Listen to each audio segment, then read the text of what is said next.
एक तरफ आर्यभट्ट का जीरो, भारत का ऐतिहासिक दबदबा, सबसे पहला गणराज्य, साहित्य और विज्ञान में अनमोल योगदान जैसे गौरव के क्षण हैं। वहीं दूसरी तरफ जातिवाद, सती प्रथा और गुलामी का दौर भी है। सवाल है कि क्या भारत को अपने इतिहास पर गर्व करना चाहिए या नहीं।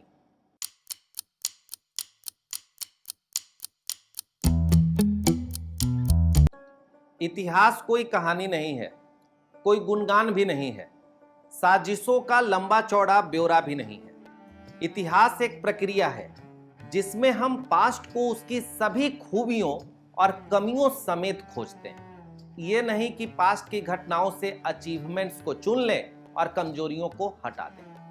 यदि ऐसा होगा तो इतिहास से सीखने की प्रक्रिया ही खत्म हो जाएगी। इतिहास का उद्देश्य गौरव गाथा नहीं है।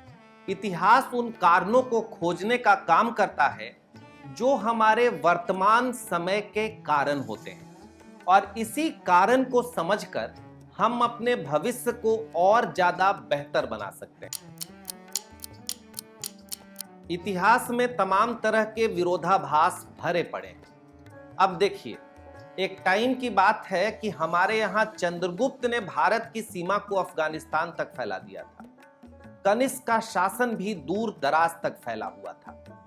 लेकिन क्या हुआ कि इस्लामी आक्रमणों के लंबे सीरीज ने भारत के शासकों को हरा दिया। कुछ लोग इस दौर को गुलामी मानते हैं। दिल्ली सल्तनत और मुगल वंश के शासकों की क्रूरता की कहानी पर फिल्में बनती हैं। इनके खिलाफ खड़े होने वाले भारतीय शासकों को नायक के तौर पर फिल्माया जाता है। अंग्रेजों ने भारत के इस काल को डार्क एज बताया है। हम रावल रतन सिंह, राणा कुंभा, महाराणा प्रताप, शिवाजी जैसे नायकों के माध्यम से इस काल में भी गर्व करने का बहाना ढूंढ लेते हैं। लेकिन इतिहास का काम आपको गर्व करने की कहानी देना नहीं है। इतिहास का काम है आपको कारण बताना कि ऐसा क्यों हुआ, और आपको सचेत कर देना कि आगे के लिए सुधर जाइए, नहीं तो ऐसा दोबारा भी हो सकता है। अब देखिए, दुनिया में एक नए धर्म का उदय हुआ था और उसकी ताकत थी समानता। एक इस्लामिक शासक अपने सबसे छोटे दर्जे के सैनिक के थाली से खाने का निवाला उठा के खा सकता था, जबकि भारतीय शासकों की सेना अलग अलग जाति और उपजाति समूह में बटी हुई थी। एकता में ताकत होती है, और जब हम बटे होते हैं तब हम कमजोर होते हैं। भारतीय शासकों के हारने के बहुत से कारणों में एक महत्वपूर्ण कारण यह भी था। इतिहास सीख देता है कि जातिवादी भेदभाव भारत के लिए ठीक नहीं है, और यह भारत की हार का आगे भी कारण बन सकता है। लेकिन हम इस सीख को खा के पचा गए, और गौरव गाथा के इंस्पायरिंग ढिंचिक ढिंचिक म्यूजिक में इतिहास का यह सबक खो गया। यही कारण है कि भारत के अतीत परंपरा के प्रतिनिधि कभी आपसे जातिवाद के लिए सार्वजनिक रूप से आज भी माफी मांगते हुए नहीं दिखेंगे। अच्छा, यहां सीखने वाली एक और बात है जिस पर कोई ध्यान ही नहीं देता है। बात यह है कि भारतीय शासक देर सवेर हार गए, लेकिन भारतीय समाज नहीं हारा। भारतीय समाज अपनी 1000 साल पुरानी सामंजस्य और सद्भाव की परंपरा के साथ आगे बढ़ता रहा, और अस्तित्व में आया गंगा जमुनी तहजीब। मतलब भारतीय शासक तो हार गए, लेकिन भारत नहीं हारा। भारत हारा जरूर, लेकिन बहुत बाद में, अंग्रेजों के हाथों। आज के सोशल मीडिया चर्चा और व्हाट्सएप यूनिवर्सिटी के पोस्ट को देख लीजिए, आपको यह मुद्दा कम मिलेगा। यह मुद्दा इसलिए कम मिलेगा क्योंकि हम अंग्रेजों के गुलाम कोई 200 साल रहे हैं, लेकिन गुलामी के खिलाफ लड़ने की जागरूकता अंतिम 50 सालों में आई, और वो भी थोड़ा थोड़ा करके धीरे धीरे। उससे पहले तो हम जानते ही नहीं थे कि हम गुलाम हैं। जब जागरूक हुए तब तक तो आजाद ही हो गए थे। एक और बात है कि हम आजाद तो हो गए हैं, लेकिन मानसिकता आज तक वही है। और जब तक गुलामी की मानसिकता रहेगी तब तक ये अध्याय व्हाट्सएप यूनिवर्सिटी से गायब रहेगा। तो यहां इतिहास ये सीख देता है कि इस मानसिकता से निकल जाइए। अंग्रेजी सीखिए लेकिन अंग्रेजियत से बचिए। दूसरे देशों के कपड़े भी पहनिए, फिल्म भी देखिए, लेकिन भारतीय बने रहिए। अतीत के भारत ने दुनिया को नंबर सिस्टम सिखाया था। ट्रिग्नोमेट्री हो, अलजेब्रा हो, हमारा कोई जोड़ नहीं था। यह गौरव का विषय है। यह इतिहास था। अब वर्तमान देखिए कि आज तक किसी भी भारतीय को गणित में नोबेल प्राइज नहीं मिला है। अब हमारे पास दो विकल्प हैं। या तो हम अतीत पर गर्व कर लें, खूब जश्न मनाएं आर्यभट्ट के नाम पर, या उन कारणों को समझें कि क्यों आगे आने वाले दौर में हमारी उपलब्धि वैसी नहीं रही, क्यों दुनिया का सबसे पुराना विश्वविद्यालय जिस देश के पास था उसने आगे जाकर विश्वविद्यालयों की परंपरा का त्याग कर दिया।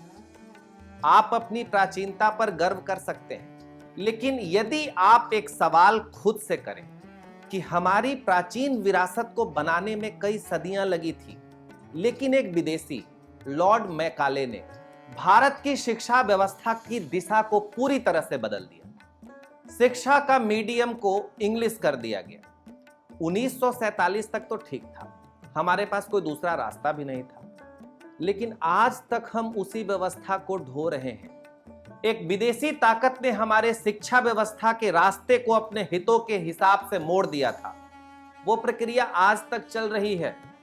हमें अपनी परंपराओं पर गर्व है, लेकिन हमने अपनी प्राचीन शिक्षा प्रणाली नालंदा और विक्रमशिला जैसी संस्थानों से मुंह मोड़ लिया। आज भी हम उसी अंग्रेजी आधारित शिक्षा प्रणाली में बंधे हुए हैं जो हमें अपने जड़ों से दूर कर रही है। जब प्राचीन उपलब्धियों वाला देश अंग्रेजों के दिखाए रास्ते पर आज तक चल रहा है, लोग उसी शिक्षा व्यवस्था को माथे पे उठाए हुए हैं, तो इस गर्व का क्या फायदा।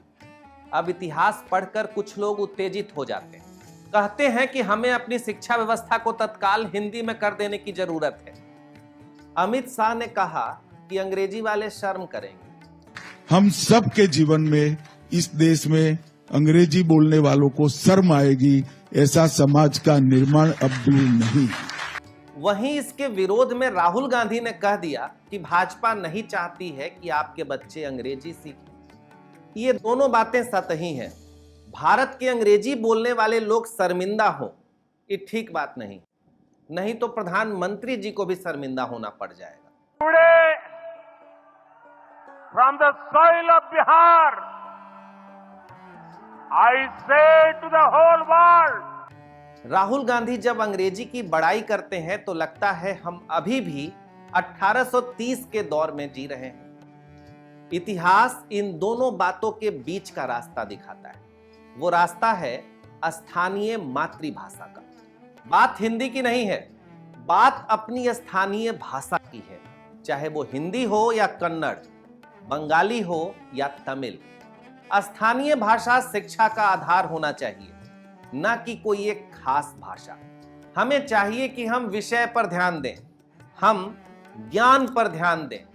माध्यम पर ऊर्जा बर्बाद करेंगे तो वही होगा जो आज तक हो रहा है। दूसरे देश हमारे लिए मोबाइल कंप्यूटर बनाते रहेंगे और हम इसके सबसे बड़े उपभोक्ता बने रहेंगे। इतिहास का काम है आपको वो रास्ता बताना जो आपको शिखर पर बना के रखे। अब ये आप है कि आप इतिहास के नाम पर कुछ और तो नहीं देख सुन रहे हैं। इतिहास लोगों या किसी विचारधारा की सुविधा नहीं है, ये कोई गौरव गान नहीं है। इतिहास किसी भी घटना के कारण और उसके प्रभाव को खोजता है, ना कि हारमोनियम और तबला के सुरों पर अलग अलग समूहों को कोई अलग अलग गौरव गान का विषय देता है। इतिहास परिकथा नहीं है जहां सब अच्छा अच्छा चल रहा है। सब अच्छा अच्छा चल रहा हो तो समझ जाइए कि वो इतिहास नहीं है बल्कि प्रोपेगेंडा है। इतिहास कड़वी सच्चाई है जो सबके स्वाद के हिसाब से लजीज नहीं होगा। इतिहास के सीख पर ध्यान देंगे तो ये हमारे देश और मानवता के लिहाज से कहीं अधिक जायकेदार होगा। यदि ऐसा नहीं करेंगे तो नदियों को देवी मानने वाले देश में नदियां प्रदूषित ही रहेंगी, लेकिन सुबह शाम आरती जरूर जारी रहेगा। प्रकृति को देवता मानने वाले देश में जंगल कटते रहेंगे और ईमानदारी के विचारधारा पर चलने वाले देश में भ्रष्टाचार हर जगह फैला होगा। धन्यवाद।